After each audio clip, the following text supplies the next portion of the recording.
20 real estate test questions that will help you pass your real estate exam. If you're new to the channel, my name's Darren Sy. I'm a licensed real estate agent and loan officer in California. My channel is dedicated to all things real estate education.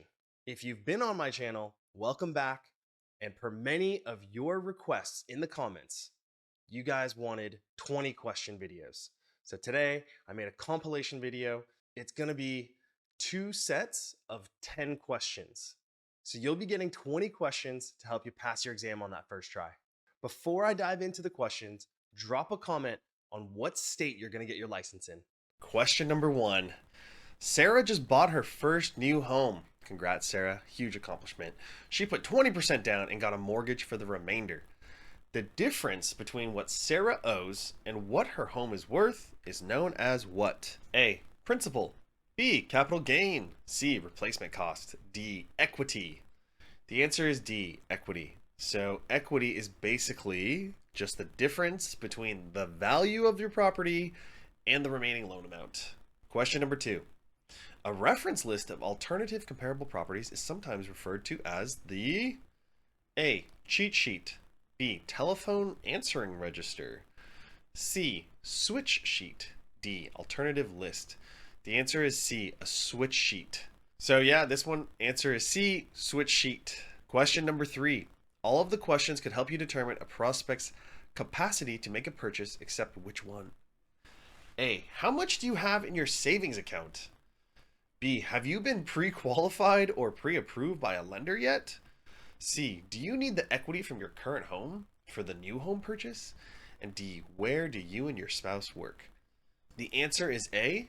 How much do you have in your savings account? And so asking how much savings will be available for down payment is a really good question to determine the buyer's capacity to purchase. But asking how much the buyer has in a savings account isn't that relevant. And so I'm going to walk you through why. So someone might have a lot of money in their savings account, but all that money might not be available for their down payment and closing costs. And so when people are qualifying for a loan, we're typically looking for their monthly gross income and their monthly expenses. So yes, it is important to know how much people have available to use for down payment and closing costs, but that doesn't necessarily indicate if they can qualify for a loan. Now, obviously, if somebody has $1 million in their savings account and they're buying a $500,000 home, this could be relevant. Question number 4. Which of the following would be the least desirable phone handling technique? A. Answer a question with a question when possible. B. Give as much detailed information about the property as you can. C. Ask the caller when, not if, he or she wants to see the property. D. Arrange to meet the prospect at your office. So the answer here is B. Give as much detailed information about the property as you can. This one is like a sales tactic, right? You're trying to get as much information. You're trying to get as much information from the potential buyer as you can. And this one's basically saying if you give up all the information about the property, the buyer might be less likely to want to tour the property. I don't necessarily agree with this one. This one is kind of like going into sales strategy and how to have conversations that will convert clients to buyers. Okay, question number 5. Prospects Jim and Linda arrive with agent Bill at the first showing. When Bill pulls in front of the home, Linda decides immediately that she doesn't want to see the inside. What should Bill do? Bill should immediately fire Jim and Linda. No, I'm just kidding. Don't do that. A. Tell Linda that the sellers will be very disappointed if they cancel the appointment. B. Launch into your list of the home's special features and hope she changes her mind. C. Emphasize that this home is a great buy and it would be a shame for them to dismiss it without looking first. D. Call the sellers immediately and let them know you won't be coming by. The answer here is D. Just let the sellers know you won't be coming by.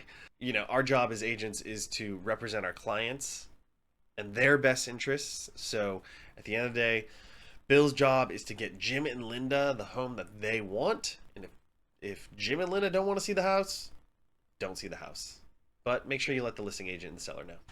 We're halfway through these questions. If you need like further explanation or you have any specific questions, maybe you just want to email me, or maybe you just want to tell me how much you love the videos that I'm making. Go ahead. Here's my email. You can contact me with anything you got. Okay, let's get back to the fun part of studying. Question number 6. A buyer calls your office to inquire about a property he saw advertised. He sounds super excited about this property. Where is it that he likely found out the property was for sale? A. On the internet. B. In a classified ad. C. From the for sale sign. D. From a direct mail flyer. The answer is A. On the internet. I believe there's some statistic that says 98% of home buyers find their home on the internet today. So if they're calling, they most likely saw it somewhere on the internet. Question number 7. Which of these statements is not true about qualifying buyers? A. You'll know how much house they can afford. B. Lenders are in the best position to qualify buyers. C. Sellers are apt to choose qualified buyers over ones who have not been qualified. And D. Collecting information and pre-qualifying buyers yourself is the easiest and best approach. So remember, this one is a not true, right? You got to remember, this one, they're asking which one is false. And so the answer is D. Collecting information and pre-qualifying buyers yourself is the easiest and best approach. Unless you're a very experienced mortgage professional, I do not recommend that you try to collect information and pre-qualify buyers yourself. It makes a lot more sense to just have them pre-qualify with a lender that you know. Overall, leave it to the mortgage professionals to do that pre-qualification process for you. Question number 8. Most buyers see a newspaper ad that interests them. I mean, oh my gosh, who still gets a newspaper? No offense if you do, but I don't really know anyone that reads the paper. So, but yeah, answers. A, drive by the property. B, call your office. C, check out your internet site. And D, visit your office. The answer is B, call your office. So anytime a potential buyer sees a property that they like in some sort of advertisement, they're typically just going to call the number that's on that ad. Question number 9. Which of these is not a good technique to get the name of a caller who is reluctant to give you that information? A, offer to mail a caller a set of flyers on interesting properties. B, ask the caller if he or she would like to receive emails on newly listed properties. C, offer to show the caller a newly listed, not yet advertised property, even if one doesn't exist. And D, offer to call the prospect when new listings that meet his or her criteria come on the market. The answer here is C, offer to show the caller a newly listed, not yet advertised property, even if one doesn't exist.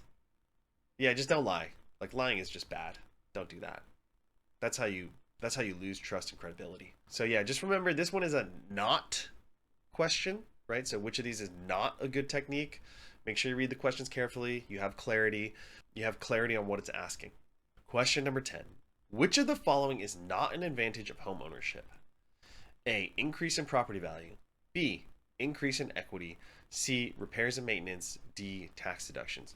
Once again, we're getting hit with a not an advantage, right? So make sure you know what they're asking. And so here the answer is C, repairs and maintenance. Nobody likes to pay money for repairs and maintenance on their home. Obviously, the other three items are beneficial of home ownership. So yeah, answer C, repairs and maintenance.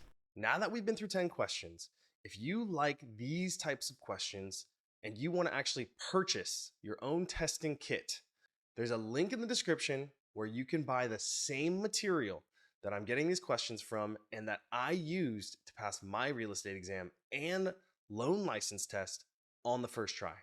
The link is going to be to Calibri, which I am actually currently using to work on my broker's license as well. Okay, let's finish up this study session with the last 10 questions. Question number uno. All of the following are valid listing agreements. Which one is illegal in many states? A, exclusive agency. B, open. C, exclusive right to sell.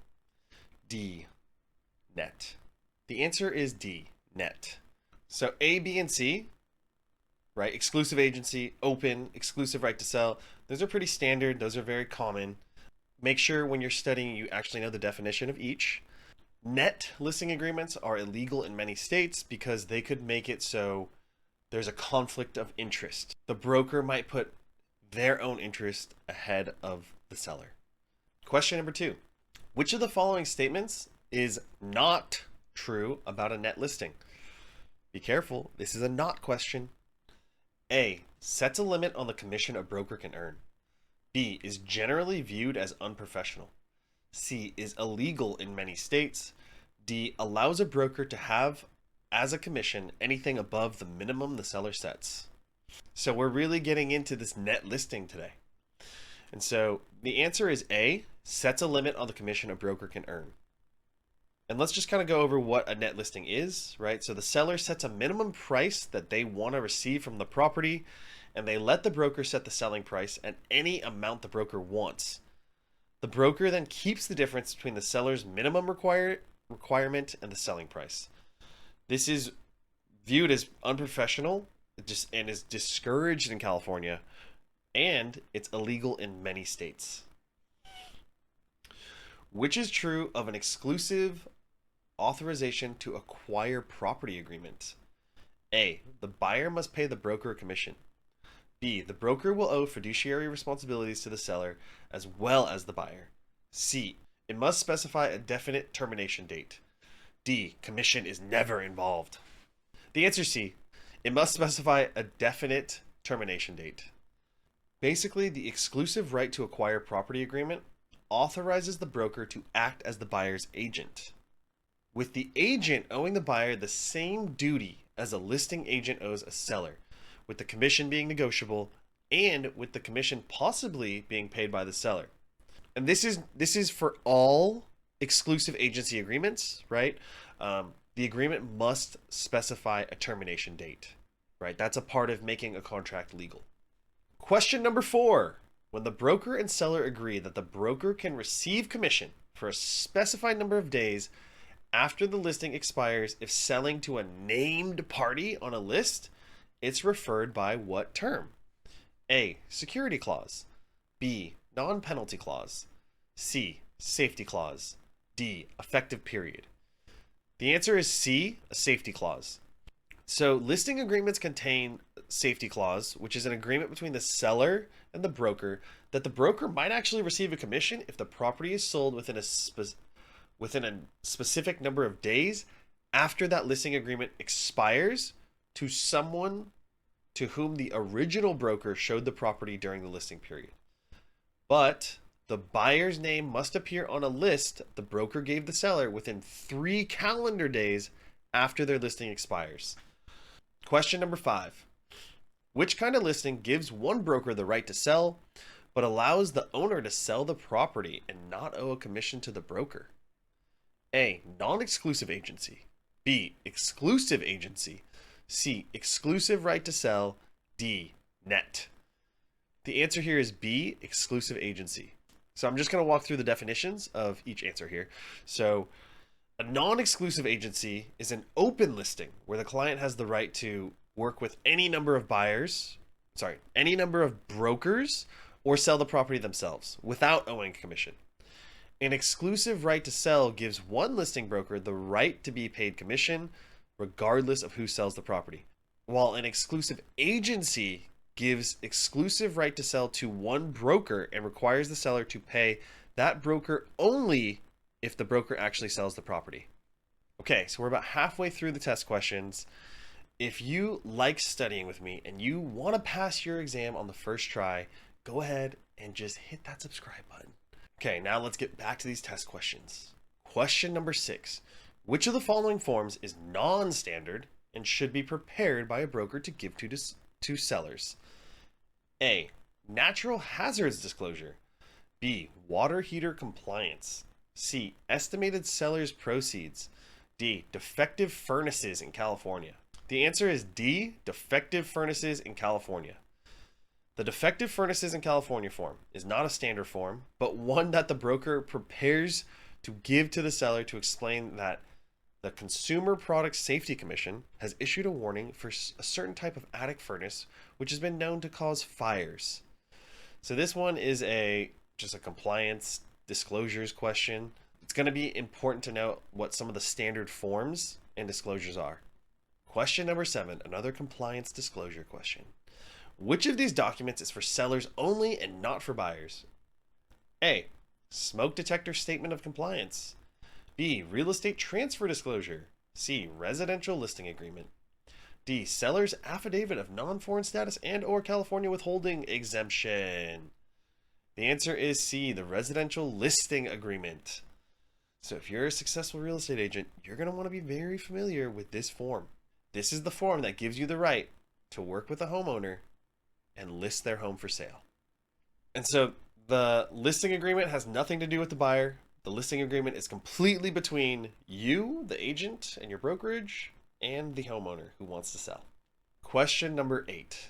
An agent must give a copy of the listing agreement to the sellers, A, at the time the agent presents an offer, B, at the time the agreement is signed, C, when the seller pays commission, D, after the agent has had time to make copies at the office. The answer is B, at the time the agreement is signed. So all sellers must sign and date the listing agreement. The broker must sign below with the firm's name. And California law requires that the sellers receive a copy of the listing agreement at the time the signatures are obtained. Luckily for us as agents, technology is great. If you're using some sort of e-signing software, usually right when that form is completed, everyone receives a digital copy. Question number 9. In the listing agreement, a seller can choose to decline/disapprove all but which of the following items? A. A sign in the yard. B. Broker compensation to other brokers. C. Posting to MLS. D. Lockbox. The answer is B. Broker compensation to other brokers. So in the actual listing agreement, there's a form in there that talks about cooperating compensation and how commissions are divided. This question will be outdated pretty soon. So starting actually August 17th, there is not going to be a place to fill this portion out. There is no more cooperating compensation. So yeah, this question for right now, the answer is B, but this one will change in the future. Question number 10. Oh, we love this one. The lead paint base disclosure. This one you're probably going to see, so make sure you know this one. Lead-based paint disclosure is required for homes built A, before 1978, B, before 1976, C, after 1980, D, after 1975. And the answer is A, before 1978. So the lead-based paint and lead-based hazards disclosure basically deals with properties built before 1978 because most of those had lead in their paint. If you thought this video was helpful, I've actually created a playlist. I'm going to link it right here, and you can just go through multiple test question videos. I really appreciate you watching this video, studying with me, and I truly hope you pass your real estate exam on the first try.